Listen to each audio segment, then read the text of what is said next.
नमस्कार साथियों, स्वागत है आप सभी का। आशा करते हैं कि आप अच्छे से होंगे। जनगणना 2026-27 संबंधी महत्वपूर्ण जानकारियाँ, जो कि हमें इस कार्य को करते समय जानकारी होना इसका आवश्यक है। और हम जान रहे हैं कि जनगणना का थीम इस बार जनगणना से जन कल्याण रखा गया है। भारत में जो जनगणना है 2026-27 में होना है, जैसा कि हम जान रहे हैं।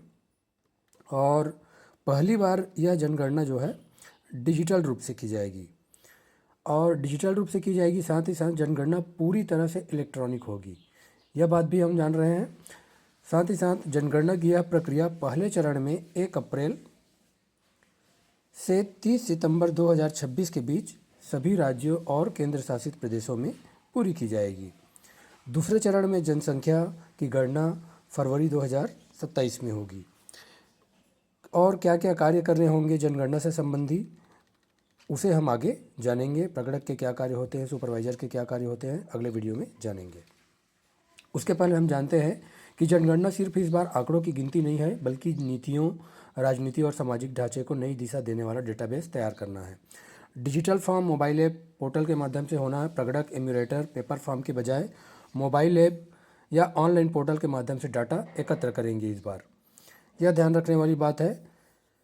साथ ही साथ स्वगणना, सेल्फ इम्यूरेशन, नागरिकों को स्वयं अपनी जानकारी जनगणना पोर्टल पर भरने का विकल्प भी दिया जा सकता है।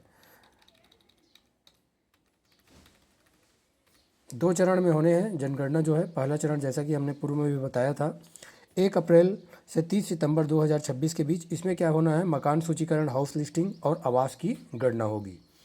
दूसरा चरण जो है फरवरी 2027 में होना है और इसमें जनसंख्या की गणना की जानी है। दूसरे चरण में जनसंख्या की गणना की जानी है। साथ ही साथ हमको ध्यान ये रखना है कि ये जानकारी जो है किसके माध्यम से जुटाई जाएगी, तो आधार नंबर का उपयोग करके जन्म, मृत्यु और निवास से संबंधित विवरण एकत्र किए जाएंगे।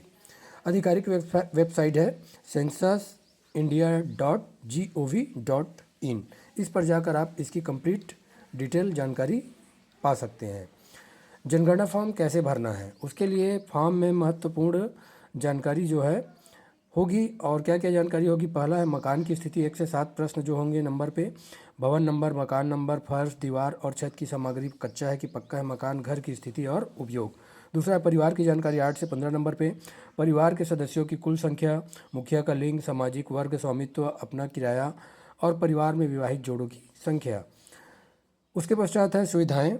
सुविधाओं के अंतर्गत 16 से 24 जो प्रश्न होंगे, उसमें पीने के पानी का मुख्य स्रोत, शौचालय तक पहुंच, जल निकासी, बिजली कनेक्शन, रसोई गैस, एलपीजी, पीएनजी और खाना पकाने का ईंधन, इससे संबंधित प्रश्न रहेंगे 16 से 24 में।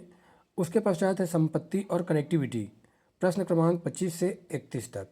इसमें radio, TV, internet, laptop, computer, phone, smartphone, cycle, scooter, car या आपके पास जीप की उपलब्धता है कि नहीं, इसकी जानकारी ली जाएगी।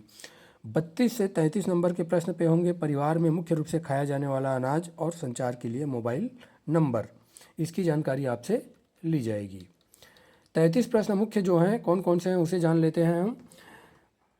तो पहला नंबर का प्रश्न है मकान नंबर पूछा जाएगा। जनगणना मकान नंबर, जनगणना मकान के फर्श में प्रयुक्त प्रमुख सामग्री क्या है। जनगणना मकान के दीवार में प्रयुक्त प्रमुख सामग्री। जनगणना मकान के छत में प्रयुक्त प्रमुख सामग्री। उसके पश्चात है जनगणना मकान के उपयोग। जनगणना मकान की हालत क्या है, कैसी स्थिति में है। परिवार क्रमांक।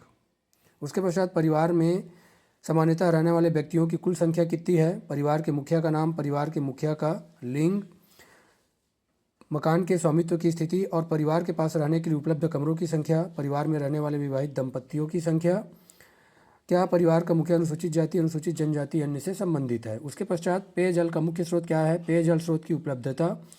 प्रकाश का मुख्य स्रोत क्या है, शौचालय की उपलब्धता, शौचालय का प्रकार, गंदे पानी की निकासी, स्नान घर की उपलब्धता, रसोई और एलपीजी पीएनजी कनेक्शन है कि नहीं, खाना पकाने के लिए प्रयुक्त मुख्य ईंधन कौन सा है, रेडियो ट्रांजिस्टर की उपलब्धता, टेलीविज़न, इंटरनेट की सुविधा है कि नहीं, laptop, computer, telephone, mobile phone, smartphone की उपलब्धता, cycle, scooter, motorcycle, moped, car, jeep, van की उपलब्धता आपके घर में है कि नहीं, परिवार द्वारा उपभोग किया जाने वाला मुख्य अनाज क्या है, और अंत में है मोबाइल नंबर। इस तरीके से ये 33 प्रश्न आपको जो प्रकड़क है वह जनगणना के समय आपके घर जाकर पूछेंगे, और प्रकड़कों को ये सभी प्रश्न पूछने हैं। तो ये सभी प्रश्न पूछने के पश्चात इनका ऑनलाइन एंट्री भी करना होगा, उसी में मोबाइल के थ्रू अपने को या पोर्टल के थ्रू। इसके पश्चात हम जानेंगे अगले वीडियो में कि प्रकड़क के क्या कार्य होंगे।